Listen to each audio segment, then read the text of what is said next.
And so Liz Plank was a perfect person for them to go after because first and foremost, if you don't know anything about her, I had never heard her name before this scandal. She's kind of branded herself as like the ultimate feminist. Didn't know who she was. This was her first movie.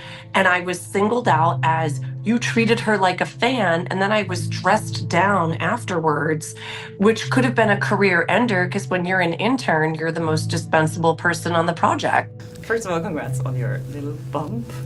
Congrats on your little bump. What about my bump?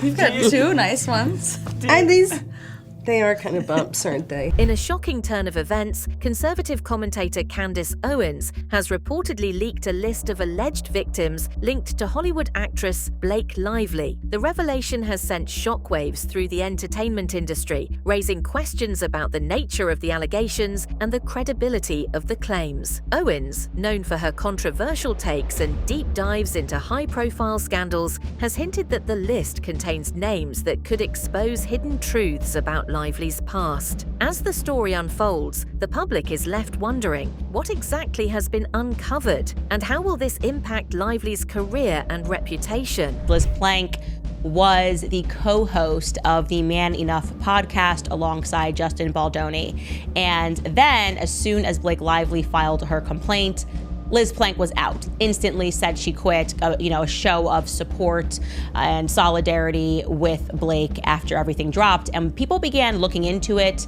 And particularly there was this TikToker, Steph with the Deets, who had showed that perhaps the reason that motivated her to get on the side of Blake Lively without actually looking into anything or at least speaking to her co-host and hearing his side of things may have been what we have discovered since, a repeat sort of Ryan Reynolds psychopathic strategy of essentially love bombing people. Now other footage is coming out of Blake Lively admitting, hey, when I get involved with projects, they hire me as the actress, and sometimes I don't really tell them, but I actually want to come in and I want to rewrite it, and I want to be a producer, and I want to do all of these things. She's literally admitted all of this blatantly. This is just the first time that it's ended up. How old is Blake Lively, by the way? 30s, I believe. 34. How much longer do you think Ryan Reynolds takes around with her? Did any of you guys see Deadpool Wolverine at all? Yeah, so do you remember the scene where he's nice Paul and he's saying like, oh, she bounced back right after her pregnancy. It's okay, I can say that I'm a feminist. They're literally mocking Justin Baldoni. The downfall of Blake is super important because it represents our collective awakening, specifically to celebrities that we should not be idolizing,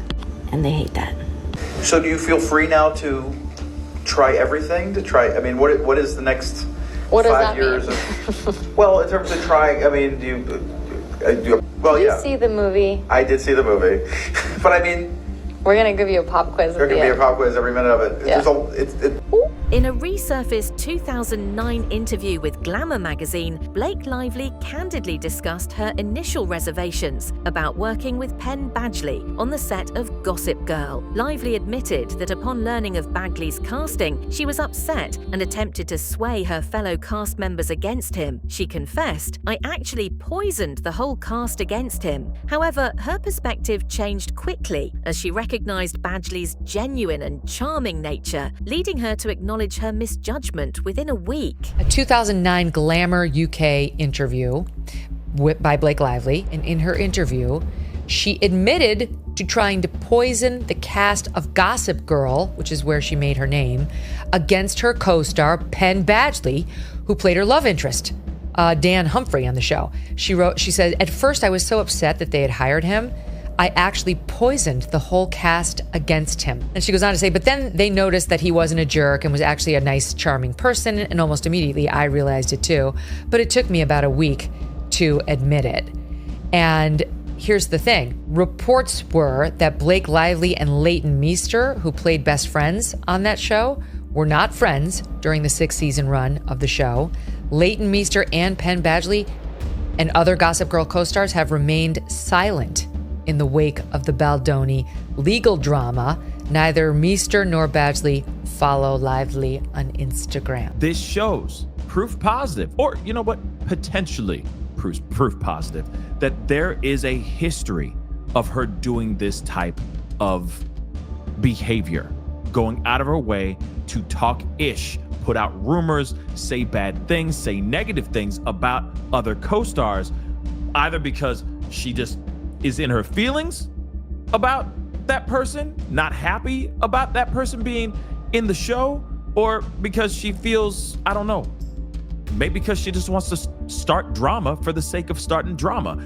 I don't know what it is, but clearly we're seeing the embryo stage, like the embryo stasis, or the embryo stage, the beginnings, right, of this whole thing to what it has flowered or blossomed into now. However, Taylor Momsen, another co-star from the show, stated she has no bad memories of Penn Badgley, suggesting he wasn't problematic. This raises the possibility that Blake Lively was simply spreading her own narrative against him. If Taylor had no issues, perhaps Blake's claims were more about personal bias than actual wrongdoing on Penn's part. I mean, but I don't have any bad memories of you, so that's good. Great. So Bad memories of you. And we'll leave it at that. And we'll leave it at that.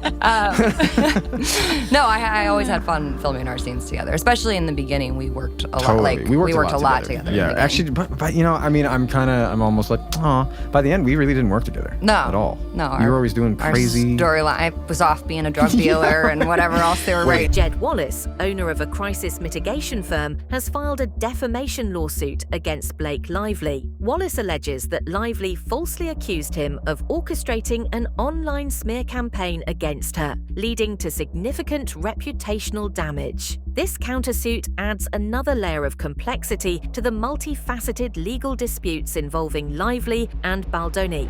I promise you, I've been trying to think of other things to talk about, but another day, another file. And this actually has to do with one of the most interesting aspects of this entire case. Blake Lively is now being sued by Jed Wallace of Street Relations Inc. He has said that she has cost him millions of dollars in reputational harm and is suing her for defamation.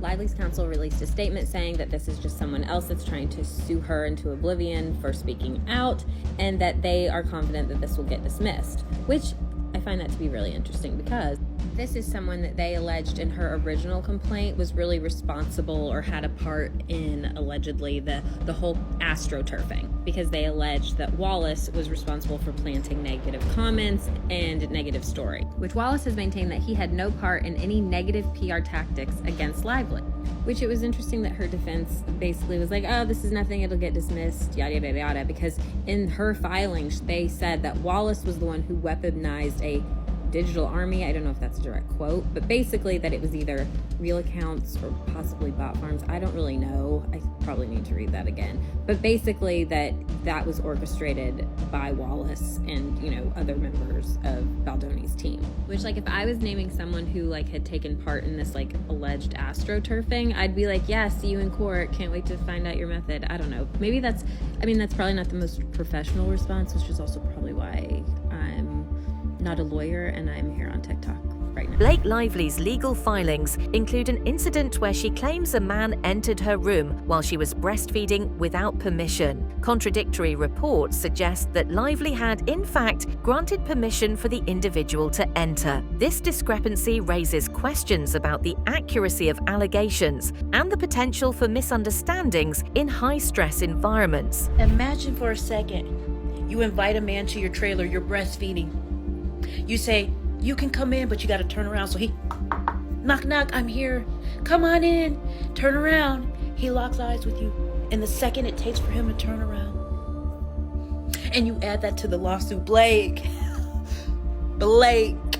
Lively. Gossip girl. You must be stopped. That man was standing and staring at the wall, singing show tunes to himself for all we know, counting stars, counting specks of dust and paint. And you said that was sexual harassment. At this point, you gotta blame it on Ryan Reynolds. Say he wanted the idea for a movie. Say that he thought that it was gonna be a funny ha ha ha moment. You know how he jokes. Say we all know how he jokes, because it's not working. You doomed us. Reports suggest that Blake's alleged bullying behavior on the set of A Simple Favor created a toxic work environment, with Assistant Director Barbara Seaman claiming she was forced to resign due to the distress caused by Lively's conduct. As these claims emerge alongside other legal disputes, they raise serious questions about Lively's professional ethics and treatment of colleagues. Blake Lively was the reason an assistant director quit A Simple Favor.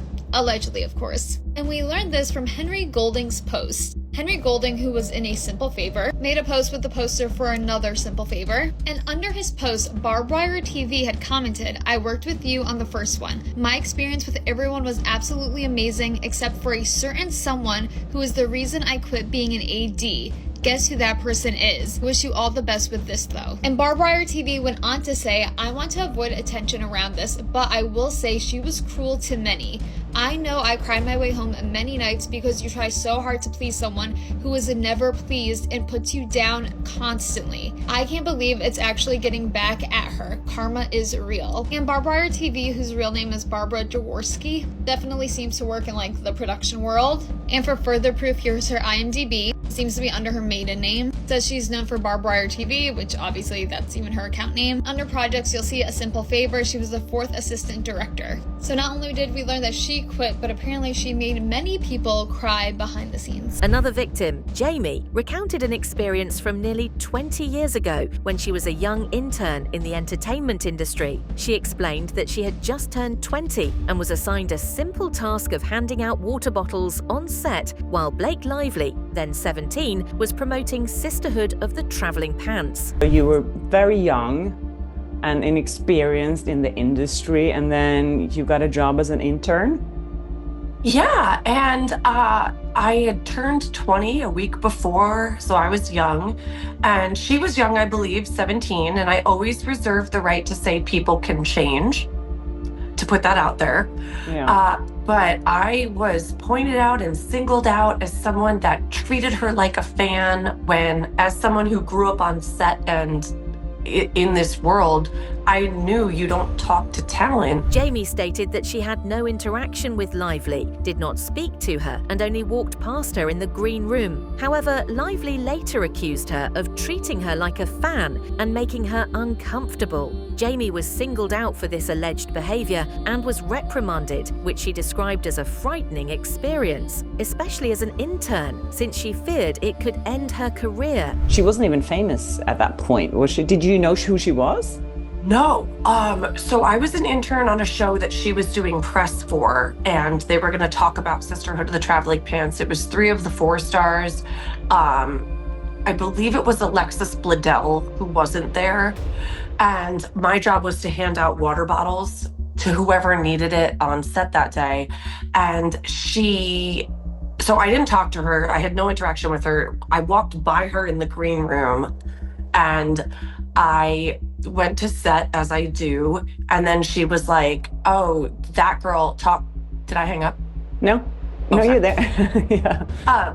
That girl treated me like a fan. That girl made me uncomfortable." This resurfaced interview has gained attention amidst Lively's ongoing legal disputes with her It Ends With Us co-star Justin Baldoni. The legal battle includes serious allegations and has attracted significant media coverage. The trial is scheduled for March 2026, with potential involvement from other high-profile individuals. Now there are more things starting to come out showing that there are breadcrumbs, that there is a possibility that she's been doing this since she's been in the system, since she's been in the Hollywood game. And it's insane to me because this is also her going after another co-star on a hit show. Now, Gossip Girl was a very, very popular show. For those of y'all who don't know, I'm sure a lot of you guys know or were first introduced to Blake Lively through that show. The controversy dates back to the troubled production of the romantic drama It Ends With Us, where tensions on set and behind the scenes quickly morphed into a full-blown legal war. Blake Lively, once known for her polished public image and acclaimed acting chops, has found herself embroiled in a bitter dispute after filing complaints alleging that Justin Baldoni engaged in inappropriate on-set behavior. Justin Baldoni is now involving Taylor Swift in his lawsuit against Blake Lively. So Justin Baldoni is suing Blake Lively, Ryan Reynolds, and their publicist for over $400 million for all the It Ends With Us drama. Now he's name-dropping Taylor Swift, Blake's bestie, in the mix. Thankfully, Taylor Swift is not being sued, but she's mentioned in his 179-page paper complaint, and he's alleging that Taylor's fame was used to pressure him during production. And it really all stems from this penthouse situation where Blake and Ryan live. Apparently there was a meeting there with all of them, and Taylor Swift was actually present, and Blake ended up rewriting one of the scenes. And even after the meeting was over, Baldoni texted Blake this, saying, "I gotta put my glasses on for this one, the font is too small. Also was working on the rooftop scene today. Really love what you did. Makes it so much more fun and interesting, and I would have felt the same way without Ryan and Taylor." This was a sinister PR move. Blake Lively then moved 11 days later to file a lawsuit. So now she has filed a lawsuit, and I don't think she ever wanted to do this. I think she genuinely wanted this to be a PR move, and she wanted to leak it to the New York Times. She thought the public would take her side with no questions asked, and instead the public is saying, no, we have a few questions here. And Justin Baldoni is going all the way to the wall on this. His lawyer is already giving interviews explaining just how nasty her team has played this. The lawyer's name is Brian Friedman. He stopped by the Megyn Kelly show, and here's some of the things that he had to say. First, he says there used to never be a sexual claim. There never was a sexual claim until she went to that civil rights office. Take a listen. There was actually no allegation of sexual harassment until the lawsuit was filed. The allegations ranging from claims of misconduct to accusations of a retaliatory smear campaign have not only rocked the film's production, but also ignited a media frenzy. We're going to be talking all things Blake Lively and her legal complaint that she's filed against her It Ends With Us co-star, Justin Baldoni. Yes, the It Ends With Us movie drama does in fact not end. What's interesting about this story to me is the Justin Baldoni of it all. He is a self-proclaimed male feminist. He's woke. He speaks out against sexual assault and sexual harassment, even toxic masculinity, and now in this legal complaint filed by Blake Lively, he's being accused of sexual harassment. I challenge you to see if you can use the same qualities that you feel make you a man to go deeper into yourself. And will you be man enough to stand up to other men when you hear locker room talk, when you hear stories of sexual harassment, when you hear your boys talking about grabbing ass or getting her drunk? Will you actually stand up and do something so that one day we don't have to live in a world where a woman has to risk everything and come forward to say the words "me too"? This is gonna be really awkward if these allegations are true. I will say, just for the record, I'm not a fan of either of these individuals, and something about both of them rubs me the wrong way, so I'm not sure what exactly the real truth is here. Followed by an attempted PR takedown of her to cover his own ass from people finding out what he did to her. In an article titled, "We Can Bury Anyone," Blake Lively heroically shared her story, and the world was on her side because it looked like she was just trying to take down a predator in Hollywood. So Justin Baldoni and his ace lawyer launched an all-cylinder fire attack to clear his name, and he started by suing the New York Times, saying that article was just published because it was paid for by Ryan Reynolds, and it was a multi-layered scheme planned out by Blake and Ryan to take down Justin.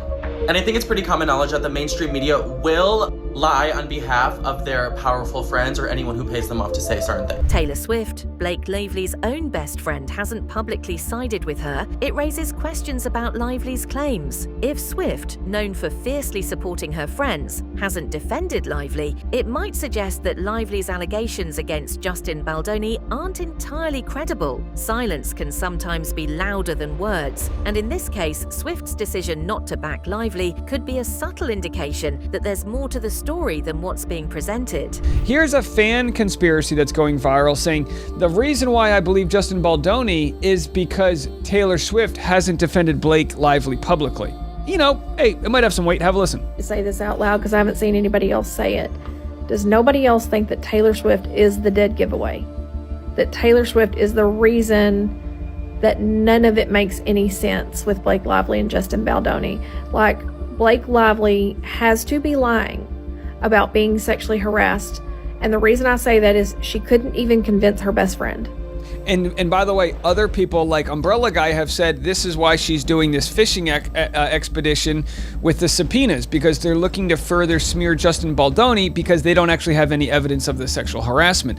And if you really are friends with somebody, like if Taylor Swift really believes Blake, she might say something like, look, let's let this all play out, but I'm standing by my friend. I believe my friend. I think that would be so fair to do. And the fact that Blake hasn't done that at all, I think does speak volumes, because in the end, if Blake Lively is telling the truth, you wouldn't even want to be friends with Taylor Swift at the end of this, because she hasn't had your back. Like, you want your friends to defend you. So the fact that the friends aren't defending you, what does that say? Okay, Lady C is a Twitter account that has gone viral for their sources regarding It Ends With Us. And I'm just going to read what they have to say, because they're putting pressure on Colleen Hoover to throw Blake Lively under the bus. However, actress Jenny Slate has reportedly spoken out in support of Blake Lively. Slate's defense suggests a divide among industry professionals, with some siding with Lively while others question the validity of her claims. This support plays a role in shaping public perception of the ongoing legal battles. Right? I've tried to make jokes that don't land, and I understand this doesn't land. But Jenny Slate, of all people now, if she is the person that they are trying to hold back on Blake Lively's side, and now she's going to be the person that's going to come out and be this person that's silent and will be on Blake Lively's team tomorrow when this last final big bombshell complaint comes out, this amended complaint, which people are saying, and Be Better is maybe saying will be this person that has this detail, and this is just a riff right now. I think we may have just cracked the case that Jenny Slate may not be the best person to use as your star witness or your star, co-plaintiff or whatever the hell you want to call it. I mean, name one couple where the man says, like, I just love hitting my girlfriend. What do you think about these allegations against Blake Lively? Do you believe the claims, or do you think there's more to the story? Share your thoughts in the comments below.